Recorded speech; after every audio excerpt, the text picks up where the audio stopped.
Imagine you're an architect, but instead of working with steel, glass, and concrete, your building blocks are individual atoms. What if you could design and build brand new materials from the ground up to solve some of humanity's biggest challenges, like climate change or water scarcity? Well, it might sound like science fiction, but it's actually one of the most exciting frontiers in chemistry today. And the story starts in a place you'd probably never expect. You see, for the longest time, the whole idea of creating complex, ordered, three-dimensional materials was basically considered a dead end. We're talking about a synthetic wasteland, as Nobel laureate Roald Hoffmann put it. Chemists were fantastic at making individual molecules, right? But getting those molecules to line up and assemble into a predictable large-scale structure, well, that was a whole different and seemingly impossible problem to solve. But what if you could actually conquer that wasteland?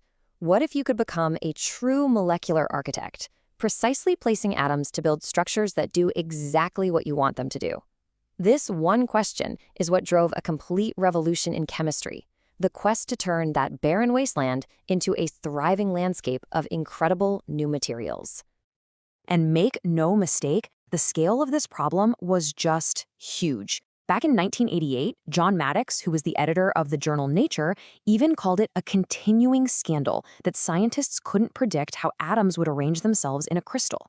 It was this massive blind spot in our knowledge. You could mix all the right ingredients, but what you got in the end was largely up to chance and a whole lot of trial and error. But then, right at the end of the 1980s, something shifted. A little glimmer of order appeared on the horizon, a brand new idea that would provide the very first blueprint for navigating this chemical wilderness. So the big breakthrough came from an Australian chemist named Richard Robson. And instead of just trying to cook something up and hope for the best, he approached the problem like an architect would. He decided to create a set of molecular building blocks, kind of like Legos, but for chemists. The concept itself was just beautiful in its simplicity. He figured, okay, let's use metal ions to act as the corners or the nodes of a structure. Then we can connect those corners using rigid, rod-like organic molecules that will act as the struts. The thinking was, if you choose your corners and your struts just right, they can only connect in one specific way, forcing them to self-assemble into a predictable, repeating grid. And you know what? It worked. It absolutely worked.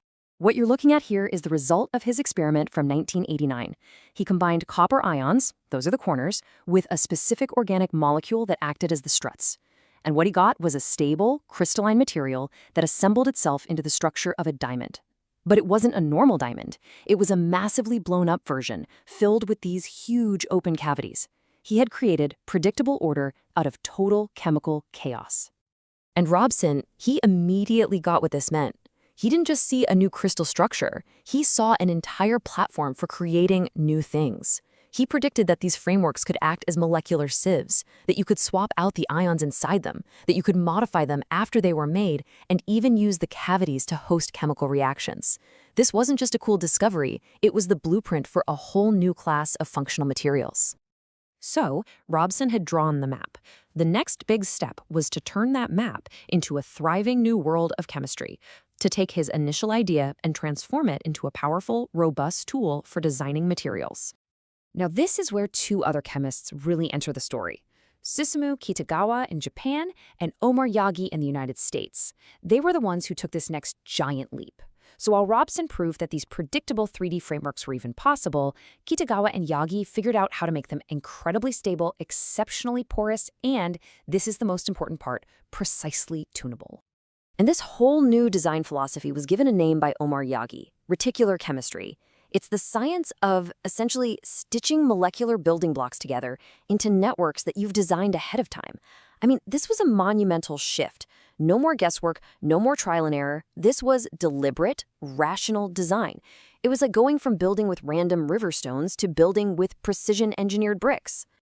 And this led to the creation of what became the poster child for this entire field, MOF5, which was synthesized in Yaghi's lab back in 1999. The name stands for Metal Organic Framework, and it was built from zinc oxide corners and simple organic struts. Not only was it remarkably stable, but its porosity, the amount of empty space inside it, was just off the charts. How porous are we talking? Well, get ready for this number. The internal surface area of MOF5 was measured at 2,900 square meters per gram. Okay, let me put that into perspective for you. A single gram of this white powder, about what you'd find in a sugar packet, has an internal surface area that's equivalent to several football fields. This was such a massive leap forward that it got the attention of the entire scientific community, and fast. But the next breakthrough was maybe even more powerful. Yaghi showed that you could keep the same zinc oxide corners, but just systematically swap out the organic struts for longer ones. And as you can see here, this created a whole family of materials with the exact same underlying structure, but with, let's call them, molecular rooms of different sizes.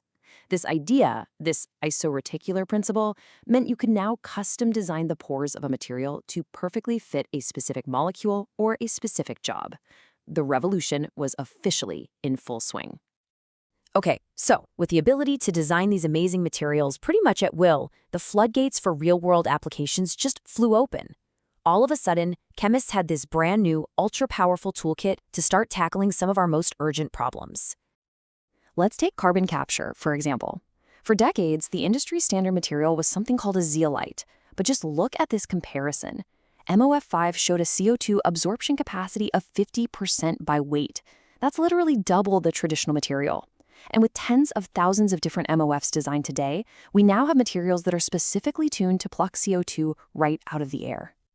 But maybe the most mind-blowing application is something that sounds like it was ripped straight from a sci-fi movie: pulling fresh, drinkable water directly from desert air. You know, the atmosphere holds 6 times more fresh water than all the rivers on Earth combined. And MOFs give us a way to actually tap into it. So how on earth does it work? Well, this slide kind of shows you the mechanism. A material called MOF303 acts like a molecular sponge, and it has an incredible thirst for water.